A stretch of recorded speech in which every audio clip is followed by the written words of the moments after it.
Assalamualaikum warahmatullahi wabarakatuh. Alhamdulillah walladzi anzala sakinata fi qulubil mu'minin liyazdadu imana ma'a imanihim walillahi jurdus samawati wal ard wa kana Allahu aliman hakim.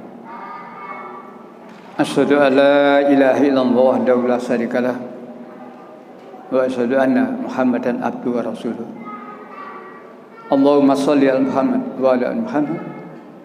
Qala Allah ta'ala fil Qur'anil Karim, a'udzu billahi minasy syaithanir rajim. Ya ayyuhalladzina amanu ittaqullaha haqqa tuqatih wa la tamutunna illa wa antum muslimun. Wa qala ta'ala aidan, ya ayyuhalladzina amanu ittaqullaha wa qulu qawlan sadida. Subhanallah. Ibu-ibu serta bapak sekalian yang saya hormati dan yang senantiasa dimuliakan Allah. Alhamdulillah kita bersyukur kepada Allah yang pagi hari ini Allah masih memberikan umur pada kita. Kita masih diberi umur ini, mari kita manfaatkan. Satu, kita merasa bahwa amalan kita, ibadah kita ini kurang banyak.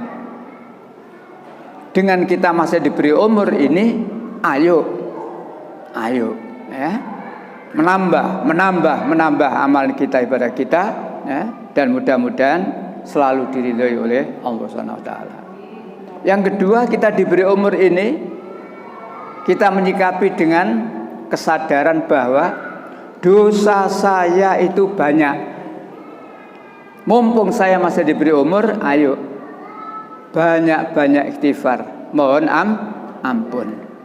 Menyikapi umur dengan dua sikap itu, sehingga umur yang diberikan oleh Allah ini benar-benar menjadi manfaat dan membahagiakan kita dunia sampai akhirat kelak. Kita awali kajian ini dengan baca basmalah. Bismillahirrahmanirrahim. Ibu bapak yang saya hormati, yang dirahmati Allah, pagi ini temanya lingkaran setan. Lingkaran setan perusak keadilan. Laknatullah. Lingkaran setan perusak keadilan. Laknat Allah. Kalau sudah dikatakan lingkaran setan berarti banyak, tidak berdiri sendiri. Lingkaran dan satu sama lain terkait, ya. Di samping jumlahnya tidak sendiri, satu sama lain terkait. Makanya saya istilahkan lingkaran setan. Dalam hal apa? Ya, perusak keadilan, dan mereka itu pasti laknatullah. Ya. Bapak yang saya hormati, Allah menyuruh kita. Menyuruh apa? Menyuruh berbuat adil. Ada banyak dalam Al-Quranul Karim yang Allah itu menyuruh kita berbuat adil. Nah, tinggal kita yang diperintah oleh Allah berbuat adil ini mau atau tidak mau. Ya. Kita menjadi penegak keadilan atau perusak keadilan. Malaikat Jibril pernah ngomong pada Rasulullah, memberi wasiat, "Hai Muhammad, hiduplah kamu sesukamu. Mau menjadi orang iman silakan, mau menjadi orang kafir silakan, tidak maksa. Kamu diperintah supaya menegakkan keadilan, mau silakan, tidak mau tidak dipaksa, silakan. Tapi suatu saat kamu pasti mati dalam keadaan menegakkan keadilan. Itulah mati yang bahagia, atau bahkan syahid. Mati dalam merusak keadilan, sangit. Hari ini 10 November, hari apa Ibu Bapak? Pahlawan belum tentu syuhada. pahlawan itu tidak mesti masuk surga. Nah, kalau syuhada pasti. Bedakan antara syuhada dan pahlawan. Pahlawan itu orang yang berjasa kepada negara, disebut pahlawan. Ya, nah, tinggal jasanya negaranya. Ya, tetapi kalau syuhada jelas orang-orang yang mati karena menegakkan agama Allah. Maka nek bercita-cita jangan hanya bercita-cita menjadi pahlawan. Bercita-cita menjadi syuhada. Memberikan andil yang besar untuk negara, tetapi lebih besar lagi adalah untuk agama kita. Nah, sekarang ini kadang-kadang orang kan lebih tertuju kepada negaranya. Agamanya nanti dulu. Baiklah, Ibu Bapak yang saya hormati, berbicara tentang perintah menegakkan keadilan. Jadi menegakkan keadilan itu ada kalanya kita itu menyelesaikan masalah. Jadi ada kalanya kita itu menyelesaikan masalah. Dan tidak selalu di kantor. Di rumah kadang-kadang karena kita pengurus kampung, ada warga datang. Ada masalah di antara mereka. Kita diminta untuk menyelesaikan masalah yang sedang terjadi itu. Atau sekaligus kita ini diminta untuk memutuskan perkara tadi. Nah, bicara keadilan.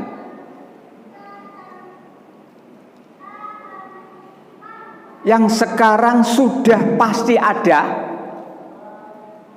Yang sekarang sudah pasti ada, bukan keadilannya. Lalu terus apanya? Kantor pengadilan. Di tiap kota ada namanya PN. Kenapa PN itu? Pengadilan negeri. Diputus di situ tidak puas, naik ke PT. PT, pengadilan tinggi tingkat provinsi. Istilahnya apa? Banding. Kadang-kadang putusan PN dibatalkan oleh PT. Kadang-kadang terjadi begitu. Kadang-kadang dikuatkan. Itulah yang terjadi. Di pengadilan tinggi masih merasa belum dapat keadilan. Naik lagi. MA. Napa istilahnya? Nah, iya. Kalau ke Mahkamah Agung napa istilahnya? Oh, banding itu ke PT. Kasasi. Kasasinya ditolak, diperkuat, malah zaman Pak Artijo dari 4 tahun 12 tahun kapok ya. Makanya pencoleng-pencoleng zaman Pak Artijo masih dinus gak wani nanti kasasi, masih diperberat itu. Masih ingat Pak Artijo ya? Hakim Agung yang subhanallah sudah meninggal, hebat. Baik, setelahnya kasasi masih saja kurang puas. Masih ada satu upaya lagi. Nopo? PK, peninjauan kembali. Nah, ada hakim khusus. Sambo punya kesempatan untuk PK. Loh, walaupun dia sudah dipecat dari polisi, diberhentikan dengan tidak hormat. Ojo seneng-seneng sampean. Sesaat boleh berkata alhamdulillah Sambo dipecat, ya. Tapi menurut undang-undang kepolisian, Sambo punya waktu 3 tahun untuk mengajukan PK. Lalu siapa yang memutuskan? Kapolri. Kapolri yang punya keputusan. Atau kalau Kapolri sungkan pegawai dan sebagainya diserahkan presiden. Itu dimuat, itu di undang-undangnya dimuat. Nah, sekarang sampean boleh alhamdulillah. Tapi jangan-jangan, dan ini waktunya 3 tahun, maksimal 3 tahun. Boleh 1 tahun beres, boleh 2 tahun, tapi paling lambat 3 tahun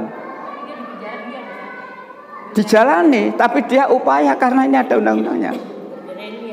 Dari sini ibu bapak, maka ya mudah-mudahan tidak saja kantor pengadilan yang ada, tapi benar-benar namanya keadilan bisa ditegakkan. Lingkaran setan. Wah, lingkaran setan. Saya ketika menyampaikan tema ini, kata anak saya, "Pak, tema itu kok..." Anak saya kadang-kadang tanya. Anak saya nomor 3 itu kan alumni FISIP UNER, jurusan ilmu politik gitu. Kadang-kadang gitu, "Pak, tema itu kok..." Ya, dibuat tema begini ben gak ngantuk. Lingkaran setan. Coba ibu bapak, ada kadang-kadang seseorang itu dipanggil oleh kepolisian, atau dipanggil oleh RW, atau dipanggil oleh siapa aja, dipanggil. Dia bukan tersangka, bukan saksi, cuma diminta keterangan. Ada ya orang diminta keterangan ya. Contoh Anies Baswedan dipanggil KPK katanya, diminta keterangan setelah melaksanakan kegiatan.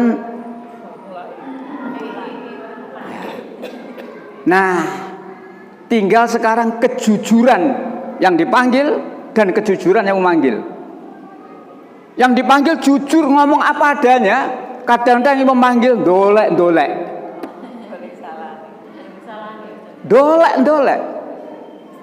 Entek ngamek kurang dolek. Kelakuannya orang jahat itu kelakuannya orang jahat. Jelas tidak ada pelanggaran, tidak ada kesalahan, tapi tetap mencari dengan dalih, "Yo apa carane? Wong iku gak iso kan ngono."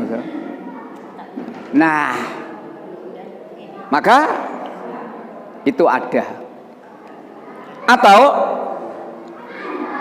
yang kedua dipanggil. Jadi orang yang dipanggil itu ada kalanya tidak terkait dengan satu kejadian, tidak terkait dengan satu kasus. Tapi ada kalanya dia dipanggil terkait dengan adanya satu kasus. Dia dipanggil hanya sebagai diminta keterangan. Jadi misalkan pembunuhan pengawalnya Habib Rizik, orang-orang sekitar diminta keterangan. Dia tidak termasuk saksi, diminta keterangan. Kamu tahu apa sebagainya. Nah, tapi yang lebih penting lagi, orang yang dipanggil itu orang yang ada hubungannya dengan kasus, dengan kejadian. Maka dia dipanggil sebagai saksi. Lingkaran setan, saksi. Dia dipanggil sebagai saksi. Saksi itu setelahnya datang ke petugas dilakukan penyelidikan. Napa? Penyelidikan, belum penyidikan. Setelahnya jelas pelanggarannya ada, dia ikut serta melakukan kejahatan di dalamnya, statusnya meningkat dari saksi menjadi tersangka. Tidak lagi penyelidikan tapi penyidikan. Paham loh ya? Ini kudu paham ini. Setelahnya dia statusnya menjadi tersangka, dia menghadapi sendiri apa butuh teman? Siapa temannya? Penasehat, kuasa hukum. Tersangka kan mencari kuasa hukum lah. Malah kadang-kadang dipanggil tidak datang karena belum mendapatkan kuasa hukum. Didampingi kuasa hukum dari dinas, tidak mau. Tidak, saya mencari sendiri. Lingkaran setan. 1, tersangka. 2, siapa? Kuasa hukum. Lu kok lingkaran setan? Iya. Kuasa hukum itu nyambut gawe betul ya? Nyambut gawe. Ada kesepakatan. Kalau sehingga kuasa hukum itu juga berusaha sekuat tenaga membela klien tadi, nek iso bebas. Nek iso bebas. Setidak-tidaknya dia bisa dihukum serendah. Itulah upaya kuasa hukum. Dia memutuskan sendiri? Tidak. Kemana dia berupaya? Nah, namanya lingkaran kok. Penyidik. Lu kuasa hukum itu pembela, Bu. Ya pembelanya ini yang melangkah. Tersangkanya wis undang sapa jari kuasa hukum. Kuasa hukumnya melangkah ke penyidik. Pak, ojo di deleki sampai nemen, Pak. Ya, jangan ya melanggar pasal ini ojo nemen, Pak. Kata yang menyidik, loh saya bisa hanya mencantumkan melanggar 2 pasal bisa. Saya kan yang menyidik. Nah, wis itu ngede namanya lingkaran setan, lingkaran, ya. Nah, ya, penyidikan sudah. Setelahnya itu dikirim kemana? Kejaksaan. Kuasa hukum tidak berhenti. Kejaksaan dikawal. Pak Jeksa, nek jejeg aja roso-roso, Pak. Jeksa niku kan jejeg roso.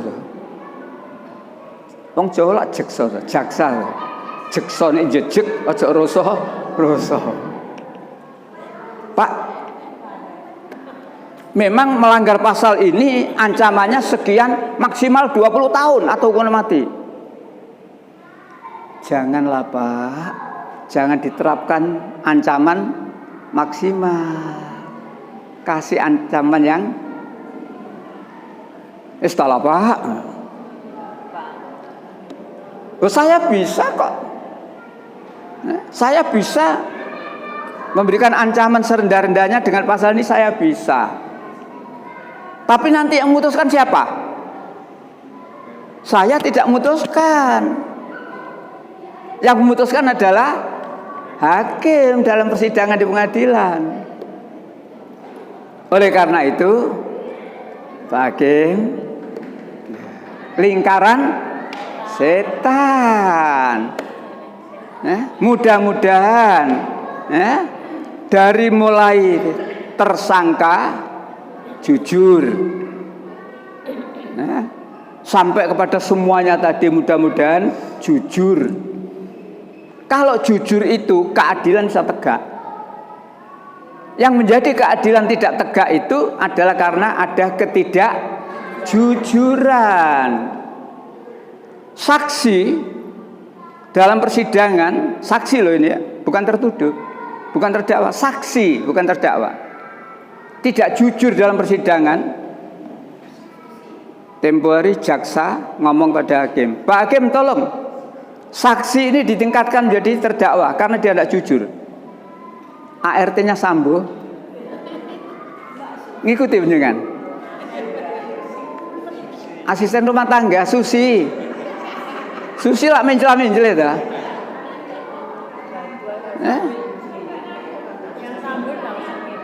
Ya, dia menjadi saksi. Dia saksi, ditanya seputar apa yang dia tahu.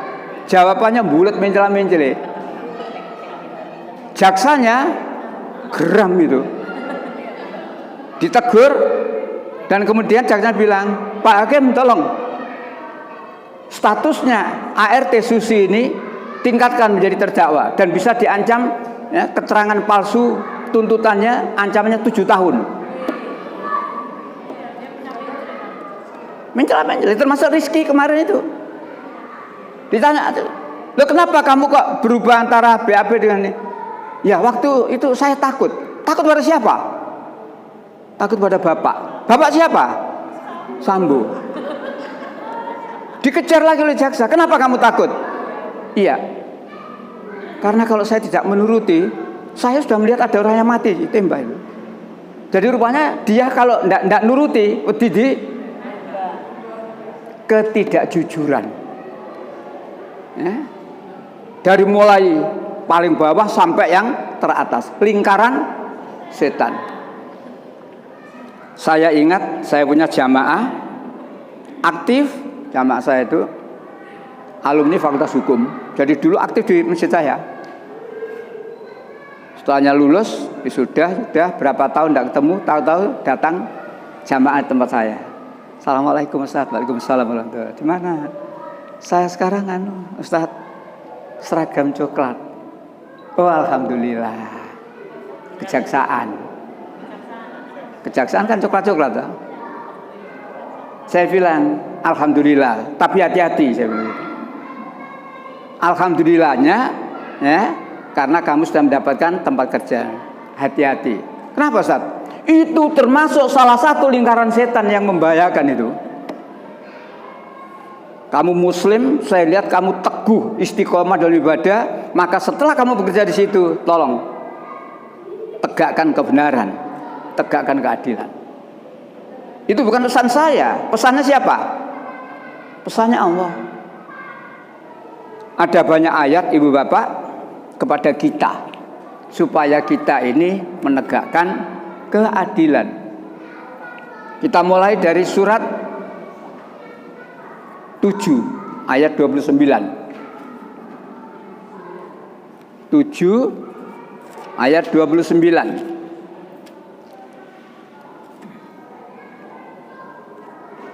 Kalimat pertama saja, iya, kul.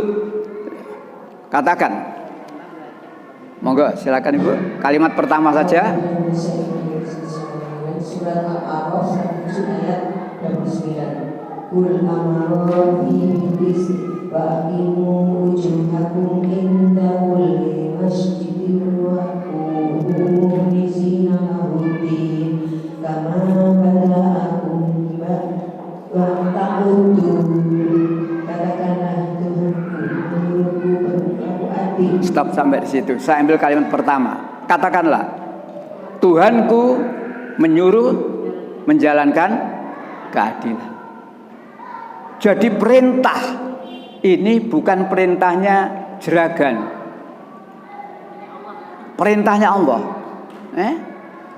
Allah menyuruh berbuat adil. Nah, tinggal sekarang disuruh. Mau taat untuk melaksanakan perintah Allah, selamat. Gak taat, gak selamat. Ya, sekarang 16:90. Ini ada 3 perintah, ada 3 larangan.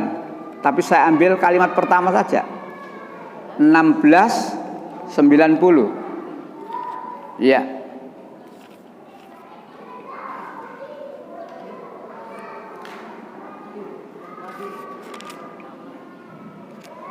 Innallaha Surat 16 ayat 90. Iya. Bismillahirrahmanirrahim. Innallaha ya'muru bil adli wal ihsani wa ita'i dzil qurba wa yanha 'anil fahsya'i wal munkari wal baghi ya'idukum la'allakum yatadakkarun. Terjemah Ayat 16 surat 16 ayat 90. Iya. Sesungguhnya Allah menyuruh kamu berlaku adil dan berbuat kebajikan, memberi bantuan kepada kerabat, dan Dia melarang melakukan perbuatan keji, kemungkaran dan permusuhan. Dia memberi pemberian kepadamu agar kamu dapat mengambil pelajaran. Ayat ini berisi 3 perintah dan 3 larangan. Ya. Biasanya kalau sholat Jumat, khotib terakhir membaca ini, tapi gak ada diurehno. Innallaha ya'muru bil adli wal ihsan wa ita'il, terus langsung doa. Jadi ini sering dibaca oleh khotib dalam khutbah terakhir itu, tapi gak diurehno apa karepe. Nah, pagi ini saya ambil satu saja, kalimat yang pertama. Innallaha ya'muru bil adli. Sesungguhnya Allah menyuruh berbuat adil. Jadi lagi-lagi kita ini diperintah oleh Allah, disuruh oleh Allah berbuat adil. Di samping kita diperintah untuk berbuat baik, wal ihsan. Di samping kita diperintah lagi untuk membantu kerabat. Tapi saya ambil pertama saja, karena memang temanya ini menyangkut keadilan. Nah, itulah perintah dari Allah. Surat 4 ayat 58. Surat 4 An-Nisa ayat 58. Surat 4 ayat 58. Sesungguhnya Allah menyuruh kamu menyampaikan amanat kepada yang berhak menerimanya, dan menyuruh kamu apabila menetapkan hukum di antara manusia, supaya kamu menetapkan dengan adil. Sesungguhnya Allah memberikan pengajaran sebaik-baiknya kepadamu. Sesungguhnya Allah adalah Maha Pemurah lagi kamu. Lagi-lagi kita temui perintah Allah, ya, supaya kita menghukumi di antara manusia secara adil. Jadi kalau kita ini diminta untuk menyelesaikan masalah, maka kita tidak boleh berat sebelah, condong pada yang satu. Kenapa condong pada yang satu, berpihak pada satu dan tidak berpihak pada yang lain? Allah menerangkan itu di ayat yang lain sampai diuraikan oleh Allah. Surat 4 135. Ini yang komplit ini ya. 4 135.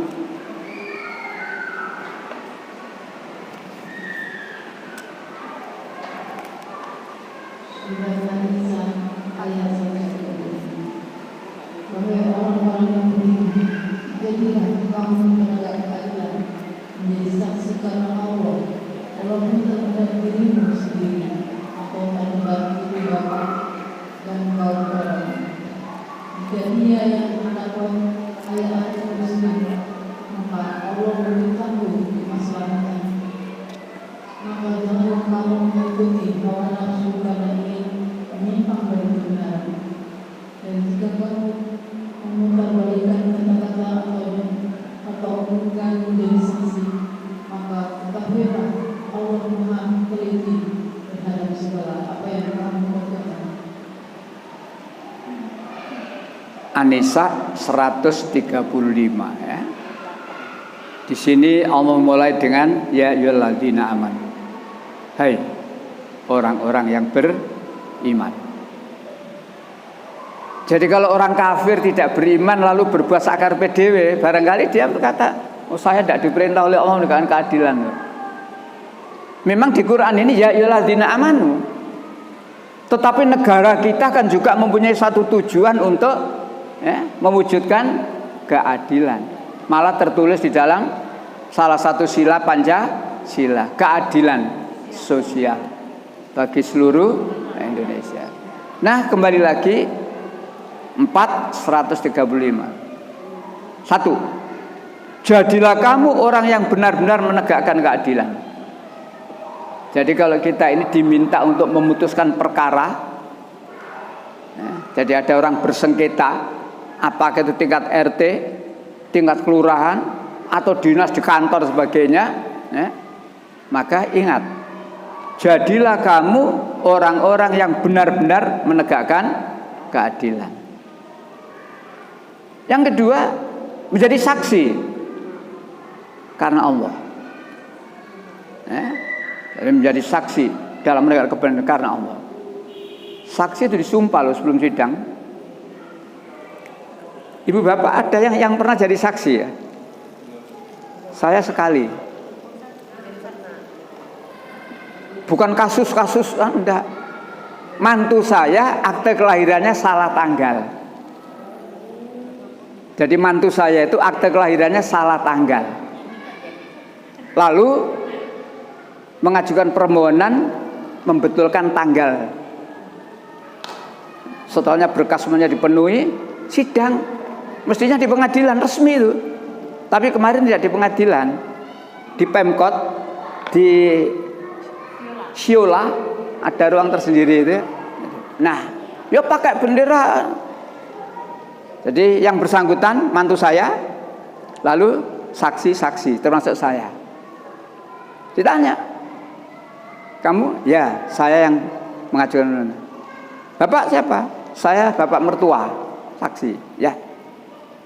Dan sebelum ditanya banyak tentang persaksian, disumpah Al-Quran. Yang tidak Islam, yang Kristen, dan seterusnya. Jadi saksi itu disumpah. Apalagi kalau di pengadilan yang resmi itu ya. Nah, baik. Jadi saksi itu ojo enak-enak. Baik. Kembali kepada 4:135. Jadilah kamu orang yang menegakkan keadilan. Dan ya, saksi karena Allah. Ya, karena Allah. Kalau kamu saksi itu hanya mengatakan apa yang dia lihat dan apa yang dia dengar, nggak boleh kira-kira, nggak boleh. Saksi itu sesuai yang kamu lihat. Kamu melihat apa waktu itu? Nah, apa yang kamu dengar? Itu. Jadi saksi tidak boleh kira-kira. Oh, tidak boleh. Ya, nah, baik. Setelahnya kalimat itu, Ibu Bapak, nah, perhatikan kalimat berikutnya. Walaupun, nah ini, walaupun sudah ketemu, satu, terhadap dirimu sendiri. Ya, satu terhadap dirimu sendiri. Yang kedua terhadap ibu bapakmu. Yang ketiga terhadap kaum kerabat. 1, 2, 3. Dan itu belum selesai. Terhadap diri sendiri, tidak gampang loh. Orang mengatakan saya yang salah itu tidak gampang. Jadi dalam satu masalah, seseorang nggak gampang mengatakan saya yang bersalah lalu minta maaf, tidak gampang. Biasanya nopo, bulet ngeyel. Ya. Terhadap ibu bapak, katakanlah kalau seorang hakim memutuskan perkara yang berperkara itu salah satunya ibu bapaknya, lawan kira-kira secara manusiawi loh ya. Kalau dia condong pada ibu bapaknya kira-kira bener enggak ya? Manusiawi. Nah, ya boleh bapakku. Tapi dalam artian dalam masalah agama, jangan kamu menonjolkan manusiawimu, hawa nafsunya. Tapi taatilah Allah, ati Allah, ati Rasul. Walaupun terhadap ibu bapakmu, kalau ibu bapakmu salah, katakan ibu bapakmu yang salah. Nah, 2, 3 apa? Kaum kerabat. Kerabat di sini bukan ponakan Pak D, Pak Le, bukan itu saja. Teman sak partai, sak jamaah dan sebagainya itu kerabat. Maka kalau ada ya, di antara kerabatmu yang ada masalah, kamu harus berlaku adil. Di sini banyak masalah. Kalau orang lain yang salah, cepat sekali tangkap, kecekel. Duelai gampang, tidak sampai 24 jam kecekel. Tapi nek kerabatnya yang nggak beres, cukup DPO pirang-pirang tahun nggak kecekel. Kelingan jenenge Harun. Berapa tahun itu? Ya karena apa? Bawa alam. Masuk gak iso ndelok Harun. Iso. Dan aturan Allah ini, aturan Allah ini, maka Allah mengatakan ati Allah wa ati Rasul. Taatlah kepada Allah, taatlah kepada Rasul. Baru Allah mengatakan la'alakum turhamun. Allah pasti memberikan rahmat padamu. Dikala kamu mengadili satu perkara, kamu memutuskan satu perkara, ingat aturan Allah. 1, 2, 3 sambung ya. Nah, yang keempat saat ini, apa yang keempat? Bukan ada lagi poin berikutnya. Jika yang terdakwa itu kaya atau miskin, Al-Quran ini sudah terjadi dalam kehidupan. Nah, jadi apa yang difirmankan oleh Allah terjadi dalam kehidupan. Nah, kalau enggak lah Gusti Allah bujuk lah. Al-Quran ini zalikal kitab la raiba fihi. Al-Quran ini kitab yang di dalamnya tidak ada keraguan. Al-Quran ini firman Allah satu-satunya yang sempurna, berisi kebenaran, keadilan. La mubadilah li kalimati. Tak seorang pun yang dapat merubah. Nah, maka yang keempat, apabila yang bersengketa itu terdakwa itu kaya atau miskin, disinilah ya Allah yang mengetahui masalah. Artinya kamu sebagai orang yang berisi perkara merem matamu, kupingmu ya tutupen, nek ndelok iming-imingane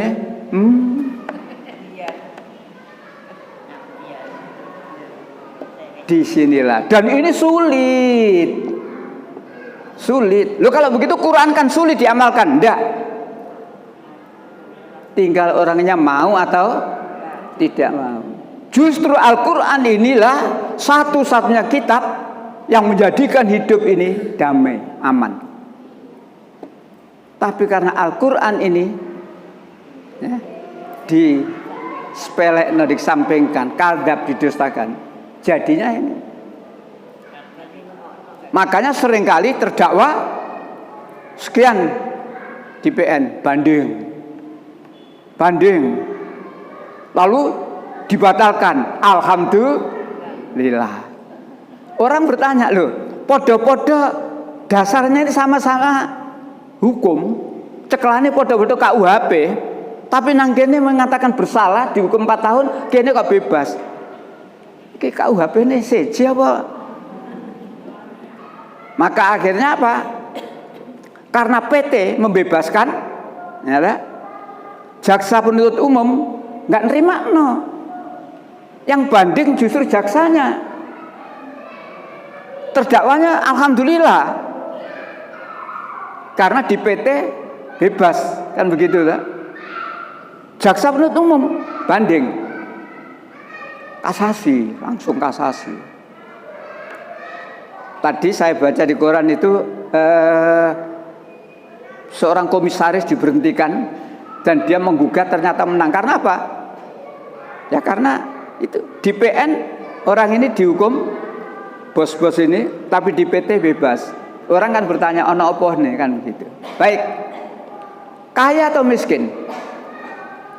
Saya mengembangkan ayat ini tidak hanya kaya atau miskin, penguasa atau tidak, lain loh.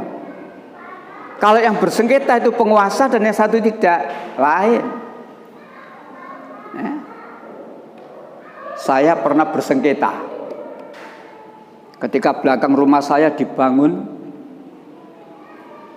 parkiran milik UNER. Jaraknya dengan tembok saya itu dekat sekali, sehingga ketika tiang pancang itu kerusakan banyak sekali. Saya sudah sampai ke wali kota, ke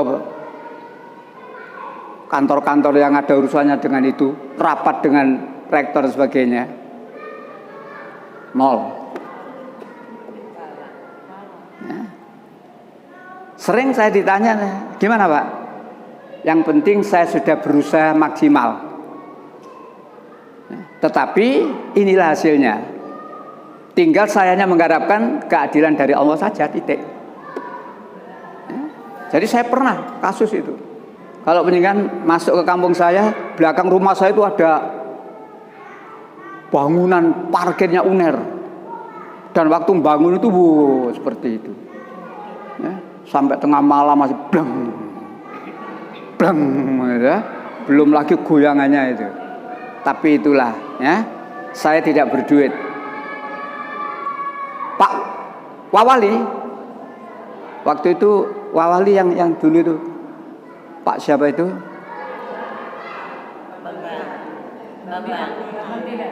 Bukan Bambang, yang wali kota Bu Risma, walinya laki-laki itu loh. Wisnu. Datang ke tempat saya, ke masjid saya, tak bukakan keripik itu coba.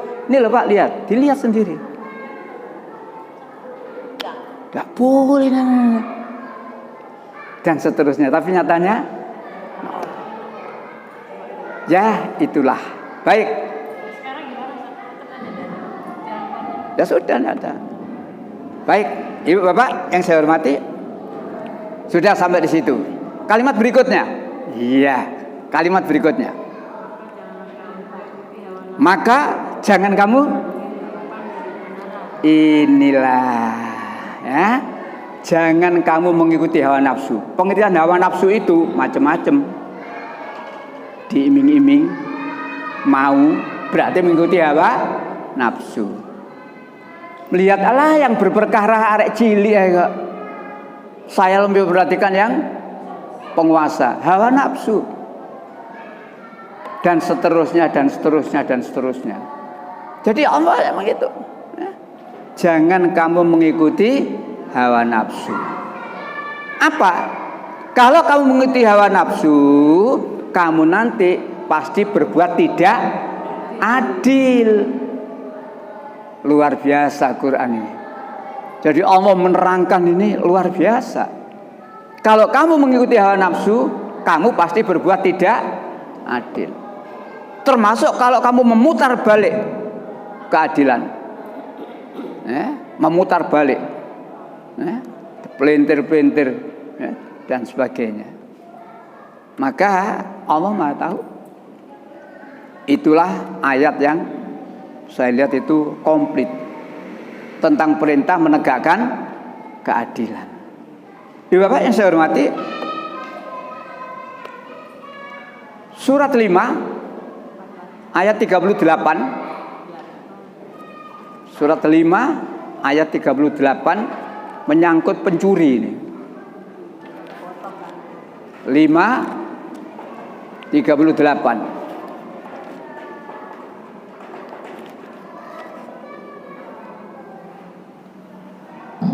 Pencuri laki-laki, ya silakan.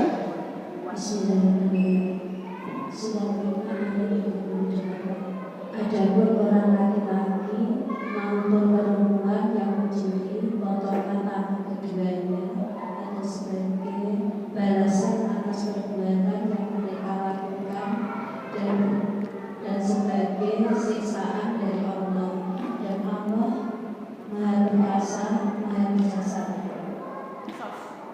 Laki-laki, perempuan yang mencuri, potong keduanya, bukan kedua tangannya. Keduanya, artinya laki-laki yang mencuri, potong tangannya. Perempuan yang mencuri juga potong tangan, bukan keduanya dalam arti tangannya. Penjenengan waktu ibadah haji dulu sering banyak ketemu orang-orang yang terpotong lah. Maka jangan kaget kalau ada orang yang tidak suka Islam mengatakan Islamku kejem ya. Jangan bicara kejamnya. Ini pendidikan yang sangat tinggi dalam agama Islam. Satu dilaksanakan, ditegakkan, yang lainnya mikir-mikir. Sama dengan pezina, cambuk 100 kali. Dan dalam melaksanakan hukum cambuk jangan disembunyikan di muka umum. Dalam melaksanakan jangan pura-pura. Jangan terus plek. Ketok itu menanan tapi tiba-tiba kejem Islam ya. Nggak. Ini pendidikan yang sangat tinggi dalam agama Islam. Dengan dilihat orang banyak kan berkata, mulane aja ngono. Nek kowe ngono dadine ya. Tapi manusia itu kebal. Rai gedek, gak terima rai gedek, rai tembok. Wetenge wis sakmono gedene lho, sik sempat undang-undang. Dadi kemantene lungguh iku wetenge wis gedhe menggah-menggah. Rai gedek. Napa rai gedek? Nom-nomane kaken jangan bung. Ngertos bung? Bung itu ya. Bung itu gede-gede adik. Nah, udah bilang, baik, balik. Pencuri, potong tangan. Rasulullah pernah bersabda, coba. Demi Allah, kata Rasulullah, jika Fatimah mencuri, tak potong tangannya. Luar biasa. Jadi Rasulullah tegas. Rasulullah itu uswatun hasanah. Contoh, Rasul tidak pandang bulu, walaupun itu anaknya sendiri mencuri, potong tangannya. Demi Allah, kata Rasulullah, jika Fatimah anakku mencuri, ditegaskan ojo Fatimah liyo. Jika Fatimah anakku mencuri, potong tangannya. Disinilah laqad kana lakum fi rasulillahi uswatun hasanah. Rasulullah itu uswatun, contoh. Hei penegak keadilan. Ya, contoh itu. Contoh. Nah, karena seringnya tidak ditegakkan keadilan, maka ya, situasinya seperti ini. Grebek wong adu doro, grebek wong adu ayam. Kadang-kadang durung teko tidak salaman balik. Mulane gak entek-entek. Petugas datang dipapak. Halo bos. Atau dirampas tapi sesuk dijobok. Dan inilah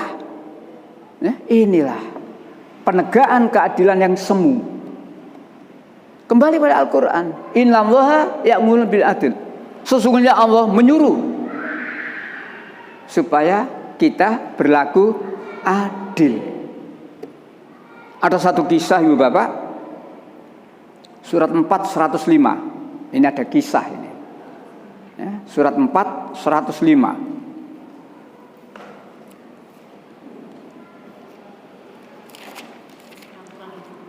Iya. Ye, ketemu? Ya. Sesungguhnya monggo 4 105. Surah An-Nisa ayat ke-105. Sungguh kami telah menurunkan kitab Al-Quran kepada Muhammad membawa kebenaran agar engkau mengadili antara manusia dengan apa yang telah diajarkan Allah kepadamu, dan janganlah engkau menjadi penentang orang yang tidak bersalah karena membela orang yang berkhianat. Allah telah menurunkan Al-Quran pada Muhammad, maka Muhammad hukum manusia secara adil. Oleh ahli tafsir waktu diterangkan ayat ini berkenaan dengan adanya kasus. Ada dua orang, ada satu orang datang kepada Rasulullah melapor, ya Rasulullah, orang ini mencuri. Orang ini mencuri. Barang curiannya kedapatan di dalam rumahnya. Namanya, jadi orang Yahudi yang dituduh itu. Akhirnya si Yahudi dipanggil Rasulullah, betul kamu mencuri? Tidak ya Rasulullah, tidak. Yang satu mengatakan tidak, yang satu mengatakan mencuri. Beda enggak? Beda. Ayat ini jelas, Muhammad diperintah oleh Allah, kami telah menurunkan Al-Quran kepadamu, maka beresi, selesaikan hukum manusia sesuai dengan adil. Yahudi, kamu punya Tuhan toh? Punya. Kamu berani bersumpah atas nama Tuhanmu bahwa kamu tidak mencuri? Siap. Dengan nama Tuhan, saya betul-betul tidak mencuri. Saya tidak tahu menahu tentang barang yang ada di dalam rumah saya ini. Dan apabila saya ternyata mencuri atau tentang barang ini, saya siap untuk dilaknat oleh Allah. Itu kata si Yahudi. Betul? Siap? Ya. Tukma. Yang orang Islam ini tukma. Si Yahudi sudah bersaksi bersumpah seperti itu. Kamu bagaimana? Berani bersaksi seperti itu? Diam. Tidak berani bersaksi. Menurut penjelasan kira-kira si Tu'mah ini, orang ini kira-kira gimana? Yang Yahudi dituduh berani bersaksi, yang ini disuruh bersumpah kok gak wani. Kira-kira gimana?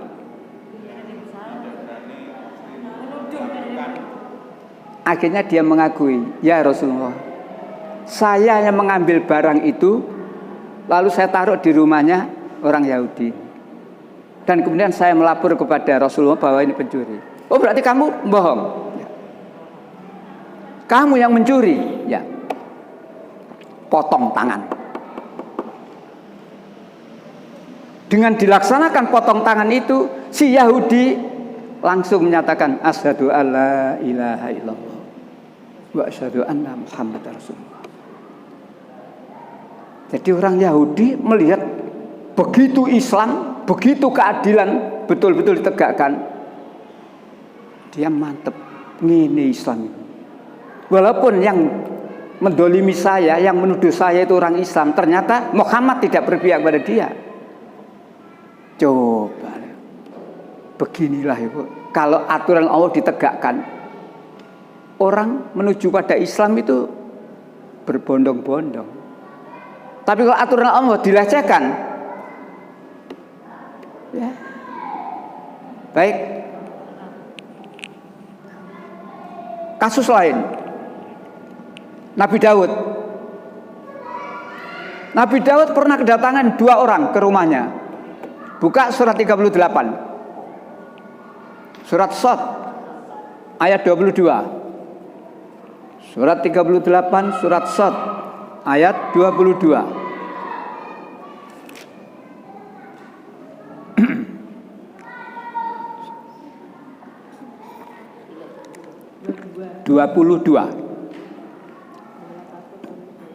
Ya.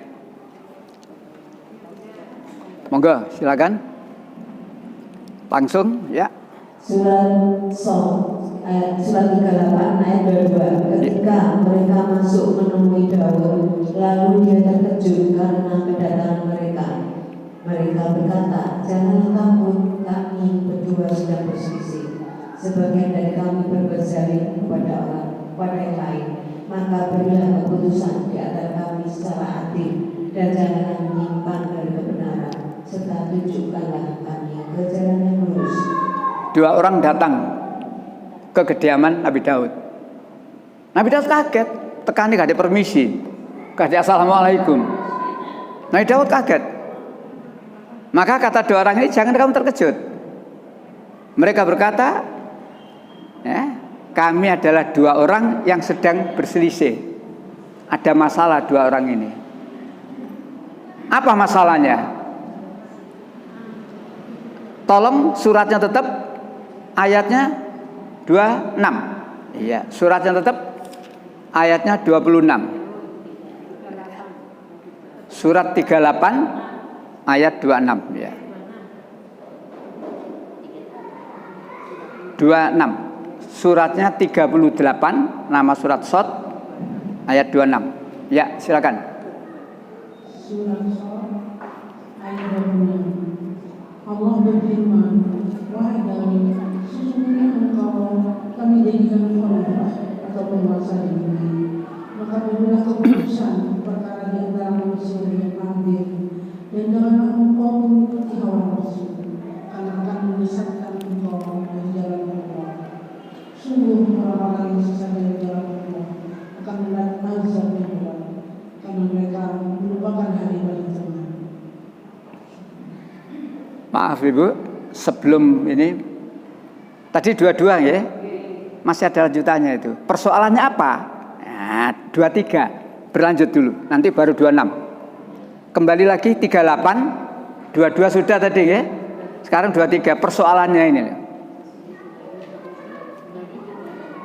Ini persoalannya. Silakan Bu.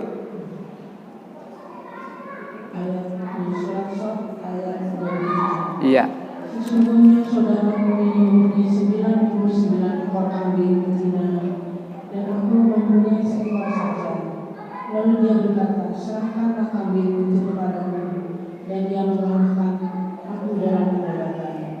Itulah persengketaannya. 2 orang datang kepada Nabi Daud, yang satu punya 99 ekor kambing betina, yang satu cuma punya 1 ekor. Yang punya 99 ekor ini mentang-mentang, balik pada ayat tadi, apabila yang bersengketa itu kaya atau miskin, Allah yang Maha tahu kemaslahataannya, maka putuskan dengan adil. Nabi Daud dihadapkan dengan persoalan ini. Lanjut 24. Orang Daud berkata, sungguh dia telah berbuat zalim kepadamu, yang meminta kamu kambingmu itu untuk ditambahkan kepada kambingnya. Memang banyak di antara orang-orang yang bersekutu membuat zalim kepada yang lain, kecuali orang-orang yang beriman dan mengerjakan kebajikan. Dan hanya sedikitlah mereka yang begitu. Dan Daud menduga bahwa kami mengujinya, maka dia memohon ampunan kepada Tuhannya, lalu menyukur sujud dan bertobat. Jadi Nabi Daud memutuskan, ya. Gimana keputusannya? Mereka yang punya 99 ekor kambing betina, berarti dia mendolimi kepada orang yang cuma punya 1 ekor itu. Jadi Nabi Daud tidak berpihak, walaupun dia kaya raya, karena salah. Nah, melompat ayat 26 yang tadi itu, Allah berfirman, hai Daud, sesungguhnya kami menjadikan engkau khalifah di bumi. Berilah keputusan antara manusia dengan benar. Janganlah engkau mengikuti hawa nafsu. Niscaya ia akan menyesatkan kamu dari jalan Allah. Jadi Nabi Daud diperintahkan untuk berhenti. Dan Nabi Daud menegakkan keadilan itu. Jadi itulah agama. Kalau agama itu diamalkan sesuai dengan ayat-ayat yang ada dalam Al-Quran itu, beres. Tapi kalau sudah hawa nafsu itu banyak. Hawa nafsu itu termasuk, yaitu tadi saya katakan tadi.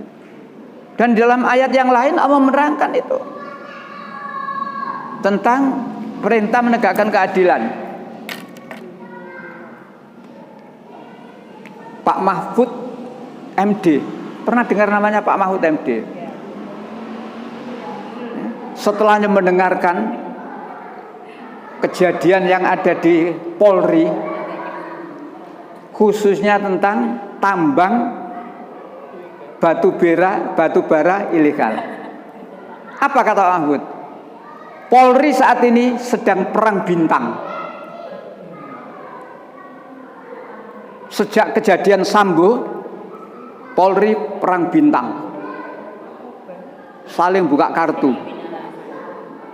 Karena yang bermasalah gak terima strip, dan mereka saling buka kartu. Nama yang ter, pangkatnya tidak sampai bintang, tapi luar biasa. Ismail Bolong, dimuat di koran, di TV, namanya Ismail Bolong. Dia polisi yang sudah pensiun. Dia inilah yang menguasai pertambangan batu bara ilegal, tidak legal. Dan luar biasa begininya kepada para bintang. Videonya beredar. Baraskrim 6 miliar. Siapa lagi sekian miliar. Viral ini. Tapi setelahnya itu dia ralat. Dia buat video lagi meralat itu. Coba lah ya. Tidak ada yang ngikuti. Wah. Jadi diralat. Nah, maksud Pak Mahfud jelas. Kalau kemarin dia ngomong seperti itu, satu persatu disebut sekian miliar, kok tahu-tahu sekarang diralat, ada apa? Tapi sampai hari ini saya baca tadi itu, Polri belum melakukan tindakan apa-apa.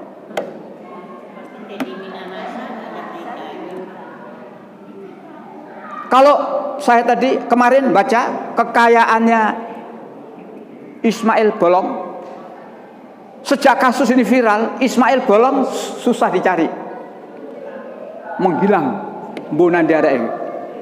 Ya. Apakah ditelan bumi seperti Korun? Apakah ditenggelamkan di laut seperti Firaun? Wallahu alam. Apa sengedane rapi kaya Harun? Yang terang, kekayaannya di Quran disebut mobilnya luar biasa. Yang satu harganya 27,5 M, yang satu lagi sekian M. Tidak ada yang juta. Ember kabeh. Rumahnya ukurannya 20 kali 40. Dan dia di kampung, di masyarakat dikenal orang baik, panggilannya Pak Bos. Karena setiap ada kebutuhan di kampung itu beres, bos. Dan dia tidak menampik dipanggil Pak Bos ya. Karena memang dia dermawan. Baik, Ibu. Saya ingat saya pernah ngaji di tempat saya terangkan rezeki. IPO. Input, proses, output. Input artinya rezeki itu diterima dari mana? Input. Didapat dari mana? Halal atau enggak? Kalau rezeki itu diterima dengan jalan yang tidak halal, walaupun diproses untuk kebaikan, no. Mari korupsi digawe umroh.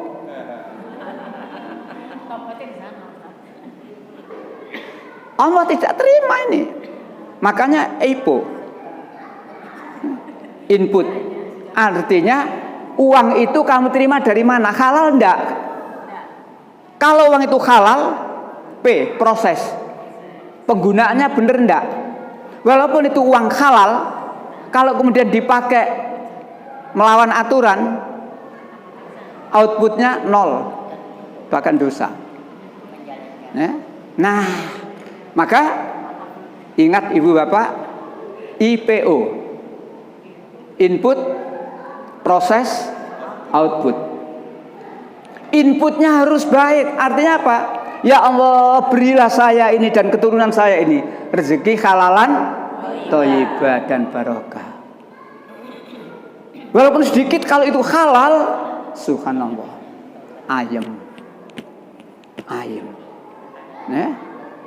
Setelahnya dapat rezeki dengan susah payah atau dengan tidak susah payah, proses. Kamu gunakan apa? Ada tukang becak tua, kecil, kurus pisan. Sing numpak rada lemu, kretek. Sing mestine 20.000 dikasih 100. Halal enggak? Halal enggak? Tapi sayang setelahnya itu dipakai main. Inputnya bener, tapi prosesnya enggak beres. Apa outputnya? Nambah dosa. Pakai contoh tukang becak wis tua, guru cilik pisan. Coba. Naudzubillah. Tiga ini terkait. Output apa yang diberikan oleh Allah kepada kita itu sangat berpengaruh dengan inputnya tadi. Maka ayo ibu bapak, ini ngomong rezeki jelas. Banyak Al-Quran yang Allah itu menyuruh kita supaya mendapatkan rezeki halalan thayyibah. Banyak ayat itu. Nah, cuma kadang-kadang kita itu nek ngono iku dikira kaku.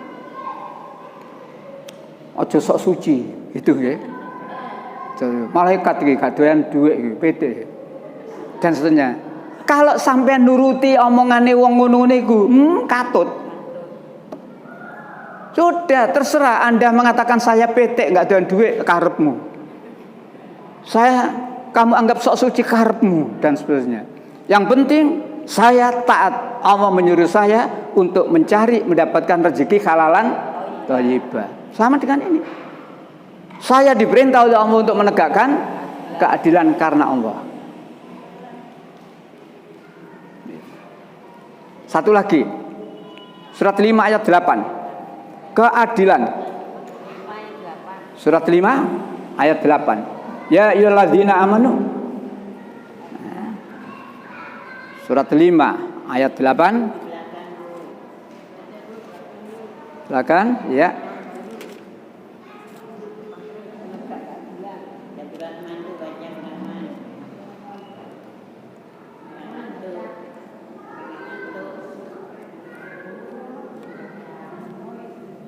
Ya, monggo. Kewajiban melakukan adil dan jujur. Surat Al-Maidah ayat 5. Ya. Wahai orang-orang yang beriman, jadilah kamu sebagai budak keadilan karena Allah. Ketika menjadi saksi dengan adil, dan janganlah kebijakan terhadap satu kaum mendorong kamu untuk berlaku tidak adil.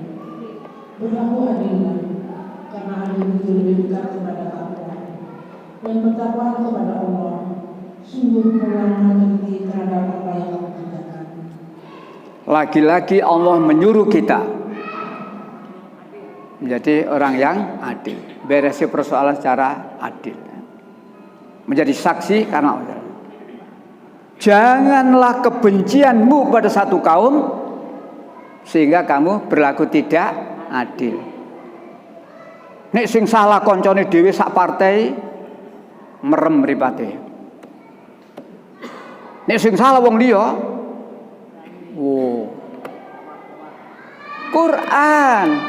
Quran beritahu, janganlah kebencianmu terhadap satu kaum sehingga kamu berlaku tidak adil.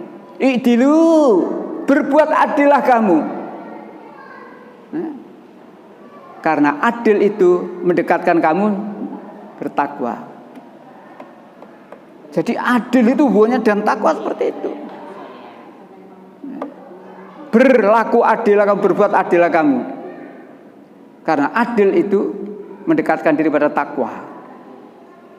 Dan bertakwalah kamu kepada Allah. Ibu, Bapak, ditegaskan dalam beberapa ayat, orang yang adil itu disenangi oleh Allah. Yakin? Surat 5 ayat 42. Kalimat terakhir saja.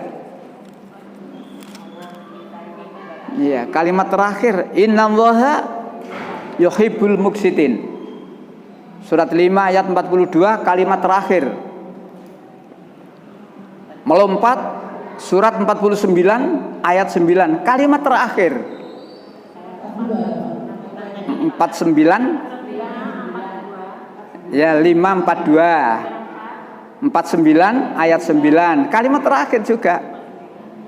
Terus 60 ayat 8.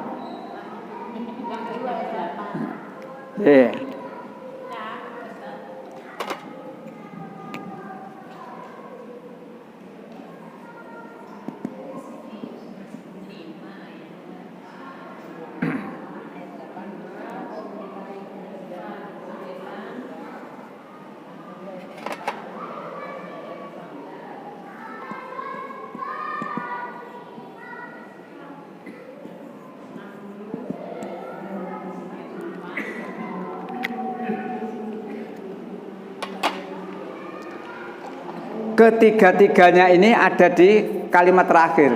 Innallaha yuhibbul muqsitin. Sesungguhnya Allah senang, sesungguhnya Allah cinta kepada orang yang berbuat adil. Ada lagi loh perbuatan disenangi oleh Allah. Innallaha yuhibbul muqsinin. Sesungguhnya Allah senang kepada orang yang berbuat baik. Maka ingat 1690 tadi, Allah menyuruh kita berbuat adil. Yang kedua menyuruh berbuat kebaikan, wa ihsan, dan berbuat kebaikan. Ya, yang tadi itu 1690 tadi, ya, tiga perintah tadi. Nah, adil itu mendekatkan seseorang pada takwa. Ini penjenengan takwa untuk apa? Tak terus ngono. Adil mendekatkan kita takwa. Ini takwa untuk apa sampean?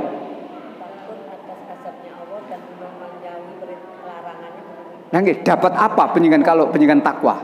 Dikasih apa oleh Allah? Allah menjanjikan pada kita dan janji itu pasti. Kalau sampai itu takwa, di dunia dijamin oleh Allah. Ini. Di akhirat lebih hebat lagi. Sudah sering saya terangkan ini. 65 ayat 2, 3 dan 4 kalimat terakhir. 65 ayat 2. Wa may yattaqillaha yas'al makhraja. Barang siapa yang bertakwa kepada Allah, niscaya Allah akan memberikan jalan keluar. Tidak ada urusan yang angel. Syaratnya apa? Wa may yattaqillaha, takwa. Ya. Ayat 3 menyangkut rezeki. Wa yarzuq min haitsu la yahtasib. Allah akan memberikan rezeki kepadamu tidak tersangka-sangka. Wa may yattaqallahi fa huwa hasbuh. Dan barang siapa yang tawakal kepada Allah, niscaya Allah mencukupkan keperluannya. Cara negara gak sampai tretekan dari utang.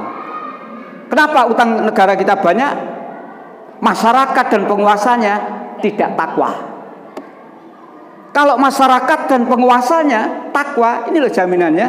65 ayat 3. Wa yarzuq min haitsu la yahtasib.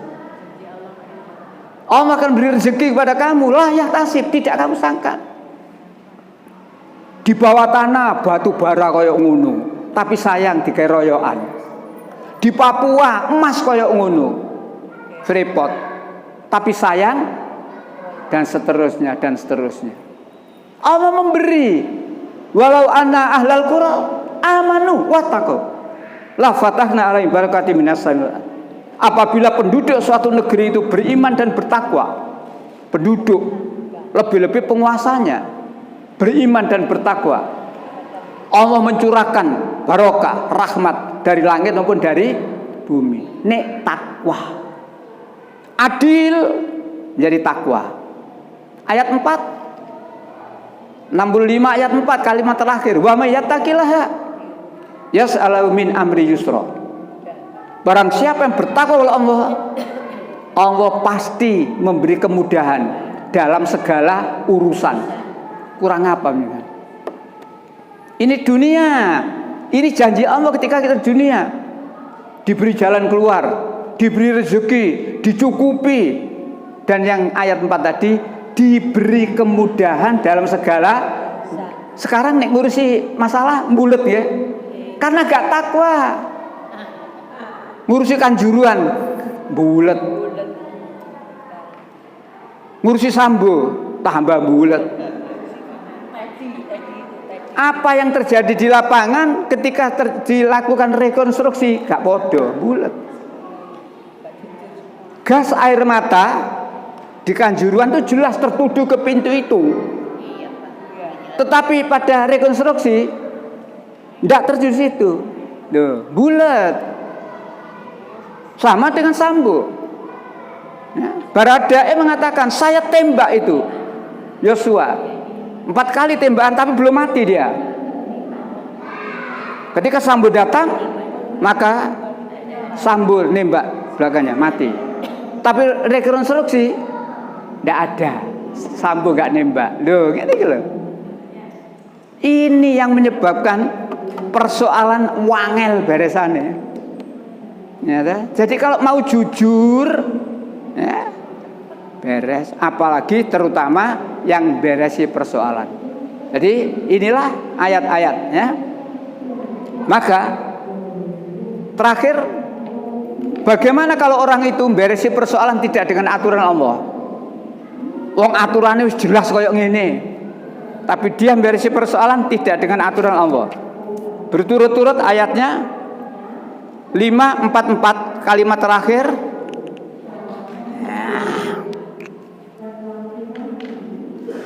544, 545, 547 kalimat terakhir. Lam yang 544. Ketemu Ibu? Ya. 544 barang siapa atau jika kamu memutuskan perkara tidak dengan Allah, faulaika humul, ya monggo langsung dibaca biar lebih yakin. 544. Ya. Karena barang siapa? Ya. Barang siapa yang tidak memutuskan menurut apa yang diturunkan Allah, maka mereka itu adalah orang-orang yang kafir. Ulaika humul kafirun. 45. Barang siapa tidak memutuskan perkara menurut apa yang diturunkan Allah, maka mereka itu adalah orang-orang yang zalim. 47. Barang siapa tidak memutuskan perkara menurut apa yang diturunkan Allah, maka mereka itu adalah orang-orang yang fasik. Artinya tidak memutuskan, ya, disuruh adil tapi tidak adil. Ya, tidak boleh ada kebencian terhadap satu kaum, ternyata ada rasa benci, sehingga targetnya pokoknya yuk apa? Tak tambah sedikit ya. Molor 10 menit enggak apa-apa tak? 5 menit saja enggak apa-apa tak? Maaf.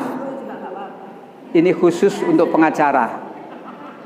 Kalau penjaringan menjadi pengacara atau punya keluarga pengacara. Nah, tolong surat 4. Iya, 105. Oh tadi sudah ada yang kasusnya Sukma tadi, ya, Tukma tadi. 108. Ini untuk kita semuanya, termasuk pengacara, siapa saja. 108. Yahtafuna minan nas. Wala yahtafuna minallah. Mereka bisa bersembunyi dari manusia, tapi mereka tidak bisa bersembunyi dari Allah. Ketika mereka merencanakan satu kejahatan yang tidak diridhai oleh Allah, sebenarnya Allah tahu. Jadi ini bukan untuk pengacara aja, ya, tapi untuk kita semuanya. Nah, lanjut sekarang 107. Ya 107, balik melompat itu tadi 107 dulu. Ini yang nyangkut pengacara. Ya, baca supaya kita tahu. Ini alamannya pada pengacara. Dan janganlah kamu berdebat untuk membela orang-orang yang mengkhianati dirinya. Sesungguhnya Allah tidak menyukai orang-orang yang selalu berkhianat lagi berpaling dosa. Atau setuju? Ya, ya. 109. Beginilah kamu sekalian adalah orang-orang yang berdebat untuk membela mereka dalam kehidupan dunia ini. Maka siapakah yang akan mendebat Allah untuk membela mereka pada hari kiamat? Atau siapakah yang menjadi pelindung mereka terhadap siksa Allah? Berdebat membela orang yang berkhianat. Hati-hati, ya. Lanjut 111. Barang siapa yang mengerjakan dosa, maka sesungguhnya ia mengerjakannya untuk kemudaratan dirinya sendiri, dan Allah Maha mengetahui lagi Maha bijaksana. Terakhir 112. Dan barang siapa yang mengerjakan kesalahan atau dosa, kemudian dituduhkannya kepada orang yang tidak bersalah, maka sesungguhnya ia telah berbuat suatu kebohongan dan dosa yang nyata. Contohnya Yosua ditembak mati, tapi Yosua difitnah, katanya melakukan pelecehan seksual. Di samping itu tabungannya dirampas. Ayat 112. Barang siapa yang berbuat salah, kejahatan, tidak diakui, ditimpakan kepada orang lain. Coba, wis dibunuh secara kejam, difitnah, dirampas tabungannya, luar biasa. Quran ternyata sudah menerangkan ini, ada kejadian seperti ini ada. Tinggal kita ketika ada kejadian, loh iya ayate wis ono, kan gitu loh. Oh iya ayate wis ono tibake. Lah kita kadang-kadang kan ya karena macane Quran kecepetan. Sehingga contoh zaman biyen Ketika Neil Armstrong mendarat ke bulan untuk yang pertama kali ya, Apollo 13 ya, Neil Armstrong. Apa? Kata kiai-kiai desa, haram. Bulan kok dijak-jak. Akhirnya diingatkan oleh santrinya. Yai, di Quran ada perintah, Yai. Di surat Ar-Rahman ada perintah. Silakan kamu. Kamu tidak akan bisa menginjakkan kakimu di bulan kecuali ila sultanan, dengan kekuatan. Kekuatan apa? Ilmu pengetahuan dan teknologi. Jadi Quran itu menyuruh, silakan kamu menjelajah ruang angkasa, menginjakkan kakimu di bumi, menancapkan bendera merah putih di bumi, di bulan, boleh itu. Tapi kamu tidak akan bisa ke sana kecuali kamu punya itu. Seorang perempuan Indonesia hampir ke sana tapi tidak jadi. Siapa dulu itu namanya? Pratiwi ya. Tidak jadi. Ya, baik. Balik lagi. Ingat Ibu Bapak, lingkaran setan. Jadi ternyata tidak satu orang, banyak, dan satu sama lain ada hubungannya. Makanya saya katakan lingkaran setan. Sulit ini. Sulit. Ya apa caranya? Oh, bagi Allah gampang. Insya Allah. Ya. Ibarat TV bersambung. Terus kadung menteleng dibaik bersambung ya. Mudah-mudahan dengan ayat-ayat itu kita juga sadar, saya harus berbuat yang adil. Manakala saya harus menyelesaikan masalah, walaupun terhadap diri saya sendiri, terhadap ibu bapak saya, terhadap kerabat dan seterusnya ya. Dan dengan keyakinan innallaha yuhibbul muqsitin, sesungguhnya Allah senang kepada orang yang berbuat adil. Kalau tidak adil, laknat Allah. Maka itu tadi lingkaran setan itu tadi, laknat Allah. Baik, kita akhiri kajian kita siang hari ini dengan baca hamdalah. Alhamdulillahirabbil alamin. Subhanakallahumma wa bihamdika. Umroh Pak, tolong didoakan. Oh itu ya. Iya.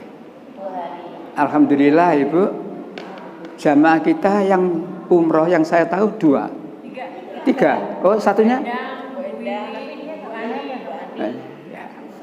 Mudah-mudahan ya, yang sedang berumroh benar-benar diniati semata-mata karena Allah. Karena ayatnya kan begitu ya. Ayatnya kan begitu. Wa atimul hajja wal umrata lillah. Sempurnakan haji dan umrohmu semata-mata karena Allah. Minta, jangan urusan dunia tok. Saya baca tanda Quran, pemain sepak bola umroh dengan istri dan anaknya, dengan keluarga, permintaannya satu, ditegaskan, saya ingin membawa Madura ini menjadi juara liga. Manere baca jawab pas hari ini Metropolis. Jadi pemain sepak bola umroh, doanya cuma satu.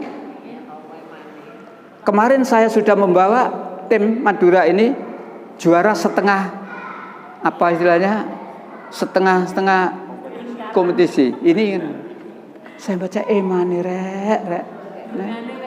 Nah, maka mudah-mudahan jamaah kita, saudara kita yang akan umroh, mudah-mudahan niatnya betul-betul karena Allah. Dan kemudian di sana lakukan sesuai dengan tuntunan yang dicontohkan oleh Rasulullah. Jangan melakukan sesuatu yang tidak ada contohnya, lebih-lebih yang melanggar aturan ya. Karena di sana banyak sajadah dilap-lapno Ka'bah dan seterusnya. Sudah, yang seperti itu jangan, itu syirik. Mari lempar jumroh umpamanya krikilit go mulai siji. Teko omah muni terus, balik no kuapok kon ya. Betul pernah terjadi. Ya. Wah, ini haji, kalau umrah enggak pakai, lempar jumroh. Ya. Nah, mudah-mudahan jamaah kita maupun keluarganya yang akan menunaikan ibadah umroh, mudah-mudahan Allah memberikan kesehatan yang baik, lancar dalam perjalanannya, sehat walafiat di sana, bisa melaksanakan semua ibadah dan amal-amal soleh lainnya secara sempurna, dan Allah memberikan kemudahan kembali ke tanah air dalam keadaan sehat walafiat dan lebih-lebih membawa predikat yang mabrur. Mudah-mudahan kita semuanya juga terpanggil untuk itu. Ya Allah, jamaah kami ya Allah, keluarga jamaah kami ya Allah, yang sedang memenuhi panggilan-Mu ya Allah untuk berumrah, jadikan ibadahnya ibadah yang mabrur, semata-mata mengharap ridho-Mu ya Allah, dan Engkau meridhoinya ya Allah. Dan sepulang dari itu ya Allah, jadikan ya Allah menjadi lebih baik dari sebelum berumrah ya Allah. Ya Allah, hanya kepadamu ya Allah kami mohon, dan Engkaulah satu-satunya zat yang maha kuasa untuk mengabulkan doa dan permohonan kami. Rabbana atina fid dunya hasanah wa fil akhirati hasanah wa qina adzabannar. Subhana rabbika rabbil izzati amma yasifun wa salamun alal mursalin walhamdulillahi rabbil alamin. Assalamualaikum warahmatullahi wabarakatuh.